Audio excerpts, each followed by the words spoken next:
Shalom. I know it may be a little bit late for this.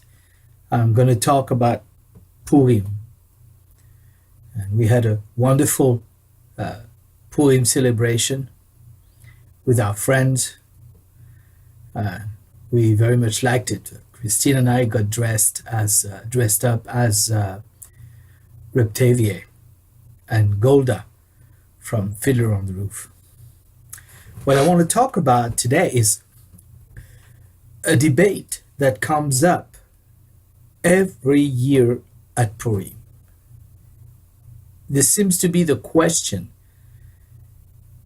the most asked by people, the subject the most discussed, debated, sometimes hotly, sometimes emotionally by people. And the subject is,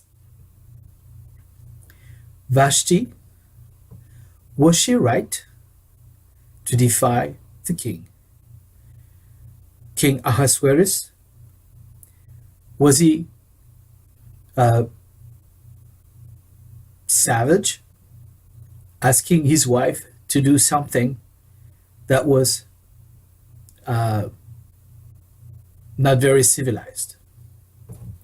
So people often ask me about it, and those who know me know that I try to stay pretty close to the text.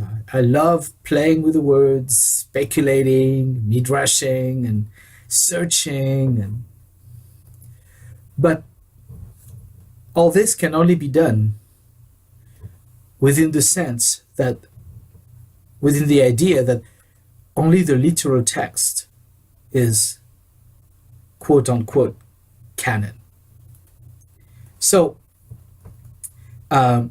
in this debate, people often suggest that Vashti was asked to come to display herself wearing her royal crown, but only her royal crown. Well, where do we get this idea from? There is really only one historical source that suggests that. Not that tells us that, but that suggests that. It's in a Talmudic commentary by the sage called Rashi, who is a literalist as far as this interpretation.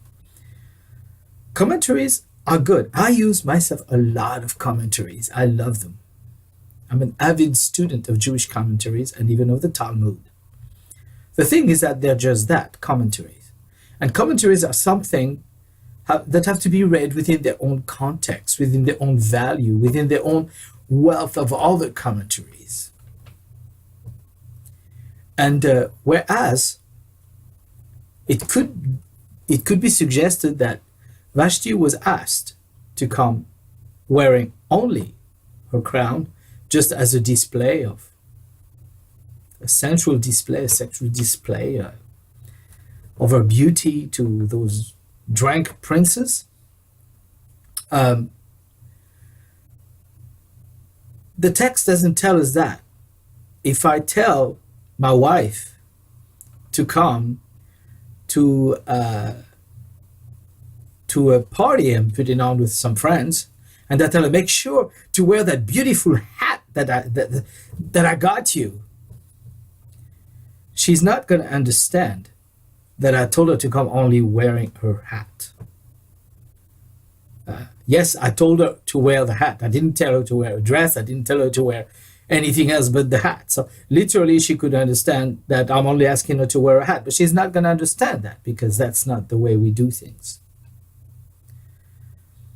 In the same way, we have to understand what the king told Vashti within a certain element that he's a civilized person, if we believe he's civilized.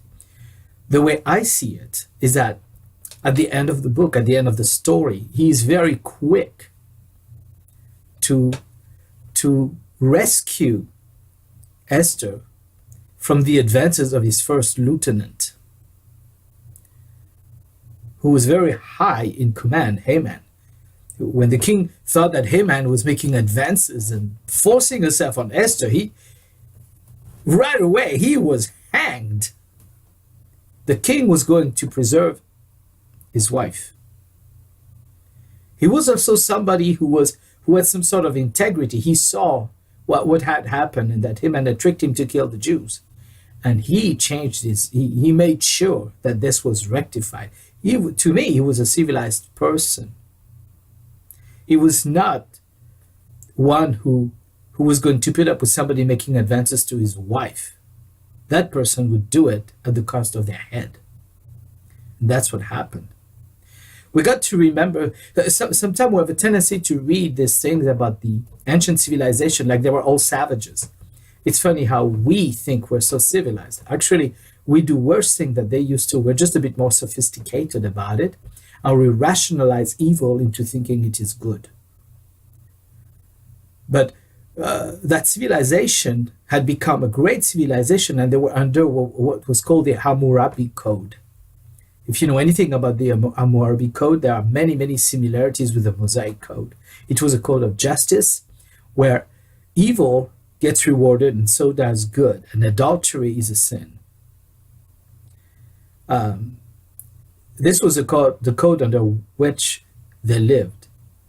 And sometimes I cannot say that we have that much integrity in our Western civilization. Evil is not always rewarded, and good is neither well rewarded either. And adultery is seen as something kind of we have to live with or do with, or it's okay. It's actually to believe in that adultery is wrong is seen as backward and unprogressive. But I don't want to talk about these things. There are many things that we do that those people would have never thought of doing. But not only we do it, but we rationalize it, thinking it's right. And like I said, I don't want to go into this subject. I want to stay on the subject of Vashti. Because what is it that was wrong with Vashti? You see, there was a protocol. There was a protocol of action, and Vashti broke that protocol. Now, protocol is something we're not very much used to in the West. We don't like it too much. But, we use it. You don't approach a judge the way you want to. There's a protocol. You say your honor, and you go through somebody. You don't go give your paper to the judge. You have to go through the bailiff, and there's a protocol of action. You don't go to the White House just like that. You don't go see the president there is protocols. And here there is a protocol, and the protocols are, the higher you go in civil service, the more important the protocol is. We get this idea from the Bible.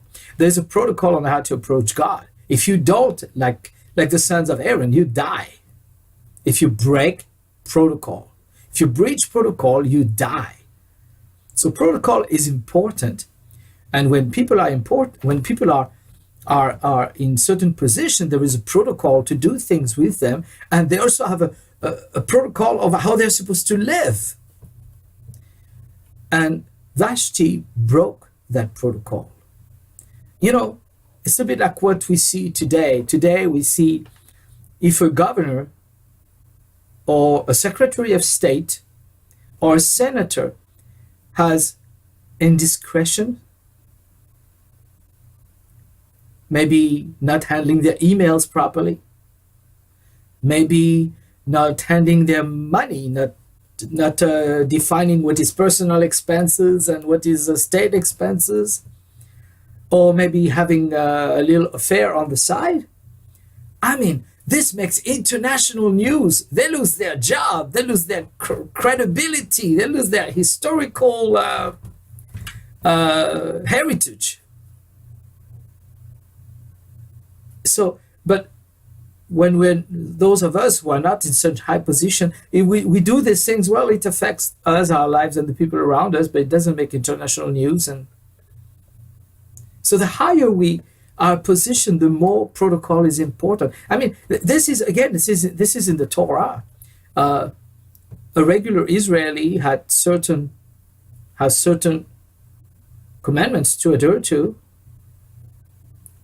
which are not the same for men or women, which are not the same for priests, and which are not the same for a high priest either.